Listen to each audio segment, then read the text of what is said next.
Fala galera, beleza? O que se espera da reunião de hoje no Grêmio? Vou te passar alguns dos detalhes da reunião marcada pelo técnico Renato Portaluppi, que serão decididos hoje. Uma reunião determinante para o futuro próximo do Grêmio, para que possa encerrar a temporada 2020 com ao menos um título. Eu sou o Léo Nascimento, se inscreva no canal e vem comigo.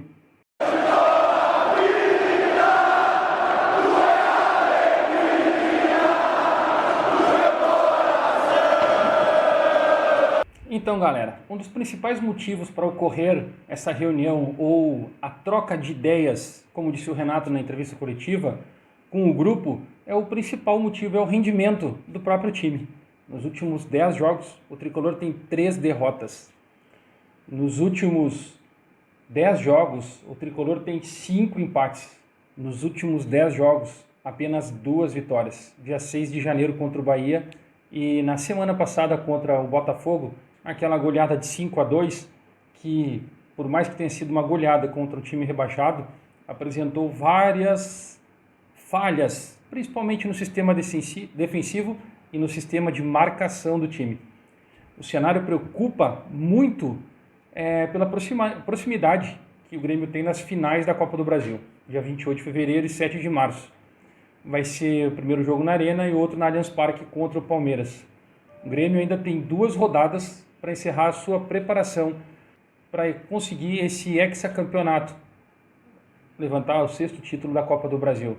Olha só, veja o que o Renato falou na sua entrevista coletiva, para a gente dar sequência no vídeo e na nossa conversa. Se liga no vídeo. Agora falando diretamente para o nosso torcedor, o nosso torcedor pode ficar tranquilo, a gente tem 2 semanas pela frente, nós vamos treinar bastante. Eu nem deveria divulgar essas coisas, né? Mas eu vou divulgar. Terça-feira a gente tem um treino e à tarde eu vou me reunir com o grupo. Nós vamos conversar, trocar umas ideias. O torcedor pode ficar tranquilo. Se o Grêmio vai ser campeão ou não, eu não sei. Até porque o Palmeiras também quer ganhar. Agora o Grêmio vai se preparar. O torcedor pode ficar tranquilo que vai ser outro Grêmio na final. Pode ter certeza. Quem vai jogar, bom, é o que eu falo para vocês, é o jogador que se escala, é o jogador que se entregar, o jogador que fica focado o tempo todo lá dentro.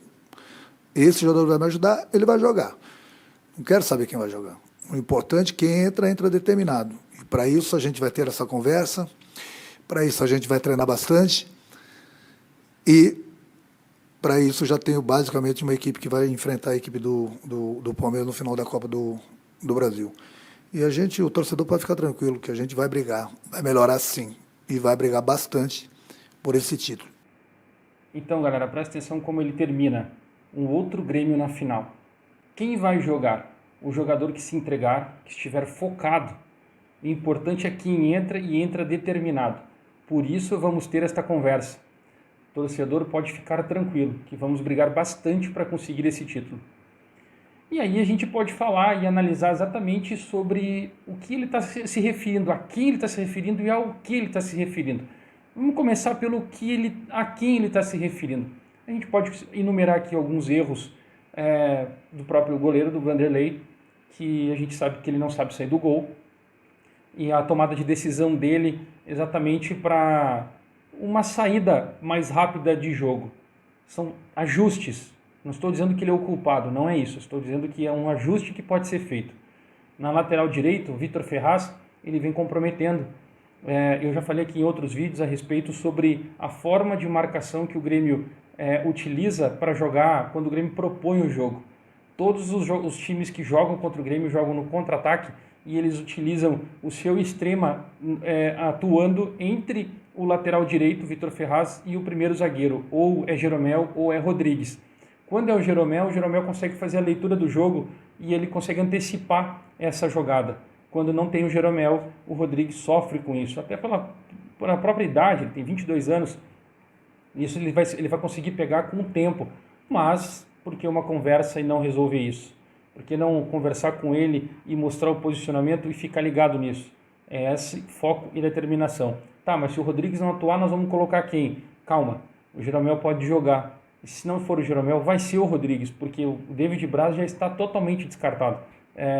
O Renato poderia dar uma reviravolta e querer colocar ele para jogar agora nos próximos 2 jogos para ele não jogar na Copa do Brasil. Mas ele não tem condições de jogar. Ele está mal fisicamente, está mal preparado. Isso a gente já notou nos outros jogos. Paulo Miranda? Sim, Paulo Miranda, ele tem sim, ele também é experiente, ele tem essa leitura, mas ele não está no mesmo ritmo da intensidade que se precisa para fazer os jogos, para ser mais determinado durante uma marcação no 1 contra 1 e em alta velocidade. E aí é onde eu coloco que, por que não atuar com o Juan? O Juan é muito veloz. Ele foi, se eu não me engano, ele foi eleito no Sub-18 no Mundial o zagueiro mais rápido do mundo, um velocista. E, cara, velocista, ou seja, ele tem uma recomposição muito rápida. Por que não atuar? Por que então a gente não pode dar uma chance, já que não tem mais chance de G4? Por que não atua agora e nesses 2 jogos para dar um ritmo para ele? Bom, Kahneman e Diogo Barbosa. E aí a minha pergunta, Diogo Barbosa vem atuando que possa sim dar essa continuidade de marcação? Eu pergunto isso e falo e gostaria que vocês continuassem aqui e respondessem para mim, porque o Grêmio tem tomado muitos gols. E os 2 laterais do Grêmio falham nisso. Principalmente a parte do Diogo Barbosa, que o Renato tenta fazer com que ele fique como um terceiro zagueiro, mas ele não consegue exercer essa marcação. Ele é um cara que sabe apoiar bastante, mas ele está exatamente sendo posicionado para marcação. É uma insistência que o Renato tem com ele. E aí eu vou colocar o contraponto para vocês. O outro detalhe importante é na volância. Ele vai jogar com o Lucas Silva e Matheus Henrique e Michael. Já explico por quê. Se ele botar o Lucas Silva tem que ficar postado. No último jogo contra o São Paulo, que a gente perdeu de 2-1, ele fez o Lucas Silva substituir o Michael.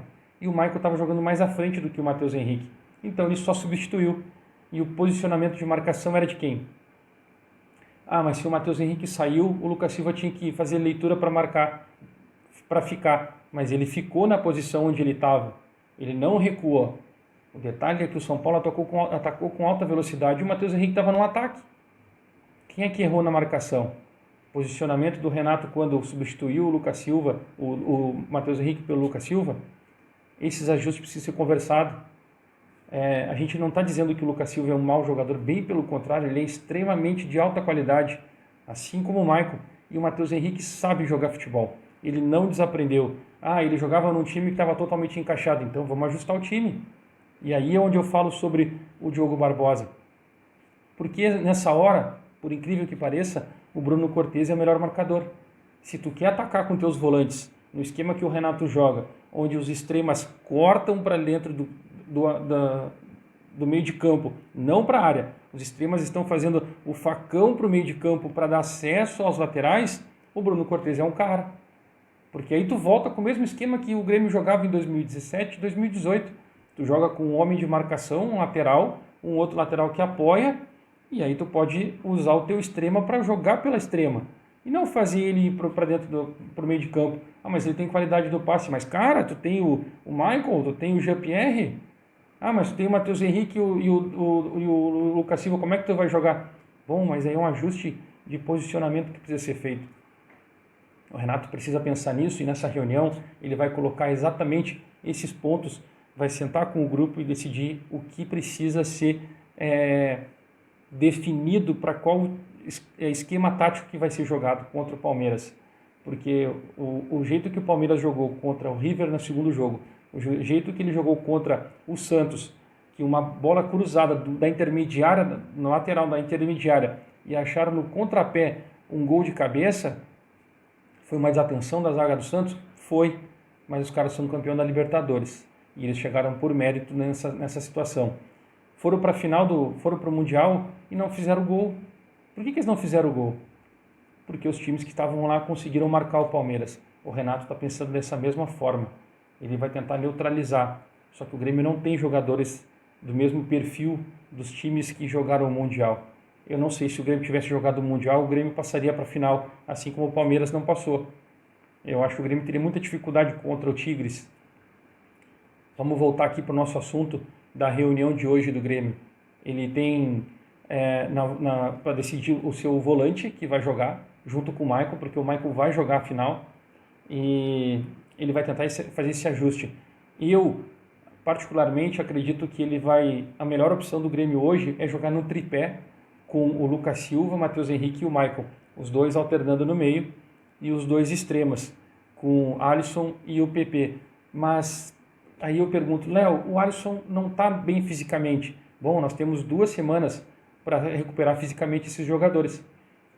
Eles jogam o próximo jogo e fica mais uma semana liberado para poder jogar a final da Copa do Brasil e descansar e se preparar fisicamente. Porque a parte de defensiva que o Alisson precisa ser feito, desde que saiu o Ramiro, o Grêmio não acertou mais. Apesar de que no ano passado, em 2020, até a lesão do Alisson, ele fazia essa função muito bem. Aí a gente pode ajustar o time falando sobre o PP, porque o PP está jogando, fazendo facão, porque o Renato fala da sua qualidade, mas ele não está se entregando como deveria. Mas ele está obedecendo taticamente o Renato. Eu falava aqui há um tempo atrás que o PP não é igual o Cebolinha, bem longe disso. O Everton Cebolinha, ele é um cara que recebia a bola e ele partia para cima, ele tinha o 1 contra 1 como uma força dele. O PP não tem esse 1 contra 1, o PP tem velocidade, o PP precisa pegar a bola e arrancar, e aí ele passa pelo marcador driblando. Essa é a diferença do PP para o Everton, mas o PP ele tem um poder de finalização muito maior, e ele não está finalizando. Isso parte da onde? De um acerto que precisa ser conversado. O Jean-Pierre eu já descartei, ele não está nesse quesito que o Renato fala na entrevista, que precisa estar focado e realmente dedicado a isso. Tem um amigo meu que ele fez um vídeo que ele estava no jogo do Grêmio, na arena do Grêmio contra o São Paulo, e ele colocou uma situação assim sobre o Jean-Pierre. Ele estava na arquibancada e disse assim, antes de começar o jogo, o Jean-Pierre ficou treinando o chute a gol junto com o PP. Só chute no ângulo. O Jean-Pierre acertou vários de fora da área. No jogo ele não deu um chute a gol. A gente fica pensando, qual é a dificuldade?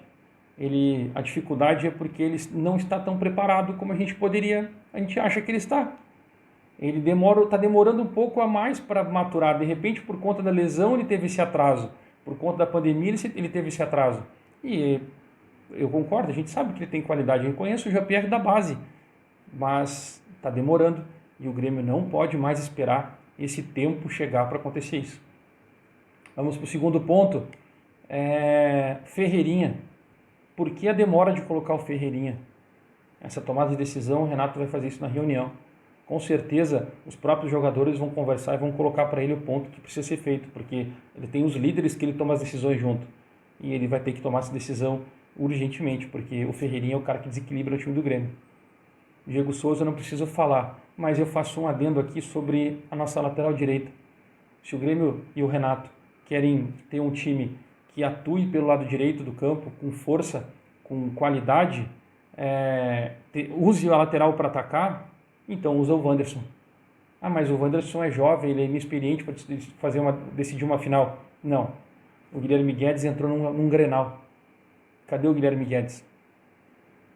Para mim, hoje, se fosse decidir qual seria o time do Grêmio, eu colocaria Wanderson na direita e Guilherme Guedes na esquerda. E você, torcedor?